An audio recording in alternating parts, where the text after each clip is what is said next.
एक समय की बात है। हिमालय के एक छोटे से गांव में अर्जुन नाम का एक साहसी युवक रहता था। उसकी दिली ख्वाहिश थी कि वह हिमालय की ऊंची ऊंची चोटियों को छू सके और वहां के गुप्त खजानों का पता लगा सके। एक दिन गांव के बुजुर्ग ने उसे एक प्राचीन कथा सुनाई। उन्होंने बताया कि हिमालय की सबसे ऊंची चोटी पर एक गुफा है, जिसमें एक अद्भुत खजाना छुपा है।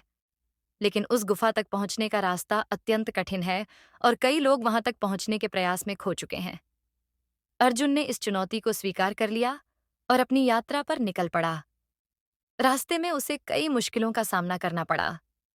पहले दिन एक गहरी खाई पार करनी थी, जिसमें वह गिरते गिरते बचा। दूसरे दिन बर्फीले तूफान का सामना करना पड़ा, लेकिन उसने हिम्मत नहीं हारी। कई दिनों की कठिन यात्रा के बाद वह आखिरकार गुफा के पास पहुंच गया। गुफा के अंदर उसने देखा कि वहां चारों ओर बेशकीमती हीरे और जवाहरात बिखरे पड़े हैं। लेकिन तभी उसे एक अजीब सी आवाज सुनाई दी। उसने मुड़कर देखा तो वहां एक विशालकाय बर्फीला भालू खड़ा था। अर्जुन ने जल्दी से अपनी मशाल उठाई और भालू को डराने की कोशिश की।